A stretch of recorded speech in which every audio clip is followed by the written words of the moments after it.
السلام علیکم ورحمۃ اللہ وبرکاتہ۔ رب اشرح لی صدری ویسر لی امری واحلل عقدۃ من لسانی یفقہوا قولی ربنا زدنا علما اللہم فقہنا فی الدین آمین۔ میرے پیارے طالب علم بچوں، کیسے ہیں آپ؟ میری دعا ہے کہ اللہ سبحانہ و تعالیٰ آپ کو دونوں جہانوں میں کامیاب کر دے، آپ وہ رہنما بنیں جو لوگوں کو سیدھے رستے کی طرف لاتے ہیں۔ اللہ سبحانہ و تعالیٰ آپ کو سائنس میں، معاشیات میں، سیاسیات میں اور زندگی کے ہر شعبے میں رہنما بنائے، تاکہ آپ اس دنیا کو ایک اچھی جگہ بنائے رہنے کے لیے۔ آمین۔ آج میرے پیارے بچوں ہم سورۃ الضحیٰ شروع کریں گے، جو کہ امید کی سورہ ہے۔ سب سے پہلے تو یہ خاص طور پہ رسول اللہ صلی اللہ علیہ وسلم کے لیے پیغام ہے، اور اس کے بعد قیامت تک آنے والے لوگوں کے لیے اس میں امید کا پیغام ہے۔ جیسا کہ آپ کو پتہ ہے پیارے بچوں کہ اللہ سبحانہ و تعالیٰ کی طرف سے پہلی وحی جو تھی وہ کون سی تھی؟ سورۃ العلق کی پہلی آیات، اقرأ بسم ربک الذی خلق۔ ٹھیک ہے نا؟ یہ بات ہم سب کو پتہ ہونی چاہیے۔ ٹھیک؟ اوکے، تو جب یہ وحی آئی تو یہ رسول اللہ صلی اللہ علیہ وسلم کے لیے انتہائی غیر متوقع چیز تھی، اس لیے رسول اللہ صلی اللہ علیہ وسلم ڈر گئے، لیکن اس کے بعد تو بہت ہی جوش سے اور محبت سے وحی کا انتظار کرتے تھے کہ جبرائیل علیہ السلام وحی لے کر آئیں۔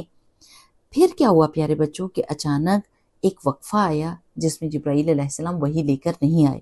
اس وقفے کو فترۃ الوحی کہتے ہیں۔ اس وقفے کے دوران رسول اللہ صلی اللہ علیہ وسلم اداس بھی ہو گئے اور ڈر بھی گئے کہ شاید اللہ سبحانہ وتعالیٰ نے رسول اللہ صلی اللہ علیہ وسلم کو چھوڑ دیا ہے۔ اور اسی اثناء میں ایک عورت جس کا نام عورہ بنت حرب تھا اور یہ ابو لہب کی بیوی تھی، یہ رسول اللہ صلی اللہ علیہ وسلم کے پاس آئی اور کہنے لگی کہ میں سمجھتی ہوں کہ نعوذ باللہ اے محمد صلی اللہ علیہ وسلم، آپ کے شیطان نے آپ کو چھوڑ دیا ہے۔ یہ سن کر رسول اللہ صلی اللہ علیہ وسلم بہت اداس ہوئے، لیکن اسی وقت سورۃ الضحیٰ کی یہ آیات نازل ہوئیں۔ اللہ تعالیٰ نے فرمایا اعوذ باللہ من الشیطان الرجیم بسم اللہ الرحمن الرحیم، والضحیٰ، چاشت کے وقت کی قسم، واللیل اذا سجا، اور رات کی جبکہ وہ سنسان ہو جائے یا ڈھانپ لے، ما ودعک ربک وما قلی، آپ کے پروردگار نے نہ تو آپ کو چھوڑا ہے اور نہ ہی آپ سے ناراض ہیں۔ میرے پیارے بچوں، سب سے پہلے تو ہم سب کو یہ یاد رکھنا ہے کہ جب بھی اللہ سبحانہ وتعالیٰ کسی بھی چیز کی قسم کھاتے ہیں تو وہ چیز انسانوں کے لیے بہت ضروری ہوتی ہے۔ اب یہاں پر اللہ سبحانہ وتعالیٰ نے دن کی روشنی اور رات کی قسم کھائی ہے۔ دن روشن ہوتا ہے، توانائی سے بھرپور ہوتا ہے تاکہ ہم کام کر سکیں، روشنی اتنی زیادہ ہوتی ہے کہ ہمیں ادھر ادھر گھومنے پھرنے میں آسانی ہوتی ہے کہ ہم سارے اپنے کام کر سکیں۔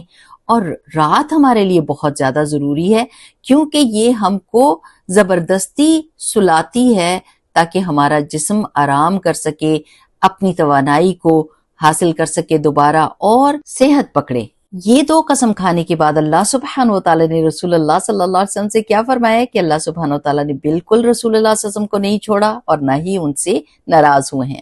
پیارے بچوں، یہ کتنا پیارا محبت بھرا پیغام ہے رسول اللہ صلی اللہ علیہ وسلم کے اداس اور ڈرے ہوئے دل کے لیے، اور میں سوچتی ہوں کہ رسول اللہ صلی اللہ علیہ وسلم ان آیات کو سن کر کتنے خوش ہوئے ہوں گے۔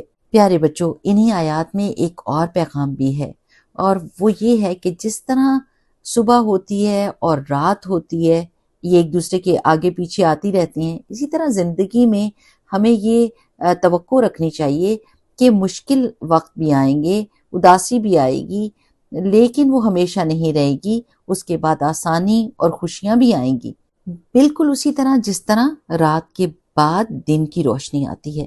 اور ہمیشہ یاد رکھیں کہ اگر آپ اللہ تعالیٰ سے محبت کرتے ہیں، آپ رسول اللہ صلی اللہ علیہ وسلم کی سنت پر عمل کرتے ہیں، آپ نماز پڑھتے ہیں، آپ اپنا قرآن پڑھتے ہیں، اور آپ اپنے والدین اور اپنے بڑوں کی عزت کرتے ہیں، اور آپ نیکیاں کرنے کی پوری کوشش کرتے ہیں، اور پھر اگر کوئی مشکل آ جاتی ہے زندگی میں تو ہمیشہ سوچا کریں اور اللہ تعالیٰ کے بارے میں بہترین گمان رکھیں کہ اللہ سبحانہ وتعالیٰ مجھ سے بہت زیادہ پیار کرتے ہیں، اللہ تعالیٰ مجھے گناہوں سے پاک کر رہے ہیں، اللہ سبحانہ وتعالیٰ میرے درجات بلند کر رہے ہیں۔ میرے پیارے بچوں، آپ کو پتہ ہے کہ سب سے زیادہ آسان کام کیا ہے؟ اللہ تعالیٰ کو راضی کرنا۔ ہاں جی، آپ پانی پیتے ہیں اور آپ الحمدللہ کہتے ہیں اور اللہ سبحانہ وتعالیٰ آپ سے راضی ہو جاتے ہیں۔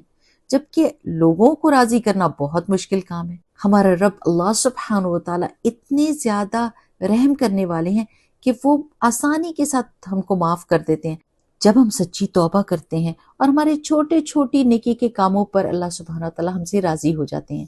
رسول اللہ صلی اللہ علیہ وسلم نے ایک دفعہ ہم کو ایک آدمی کی کہانی سنائی کہ وہ جس راستے پر جا رہا تھا اس نے دیکھا کہ ایک جھاڑی پڑی ہے جو لوگوں کے لیے خطرناک تھی، اس نے اس جھاڑی کو اٹھا کے اور کنارے پر لگا دیا اور لوگوں کے لیے راستہ صاف کر دیا۔ اللہ سبحانہ و تعالیٰ نے اس کو جنت دے دی۔ جی ہاں، سبحان اللہ۔ سو میرے پیارے بچوں، جتنے نیکی کے کام آپ کر سکتے ہیں کیجئے، اور ہمیشہ یاد رکھیے کہ اللہ تعالیٰ آپ سے بہت پیار کرتے ہیں۔ دعا مانگیے، اللہم انی اسألک حبک، آمین۔ بارک اللہ فیکم، سبحانک اللہم و بحمدک، نشہد ان لا الہ الا انت، نستغفرک و نتوب الیک۔ السلام علیکم ورحمۃ اللہ۔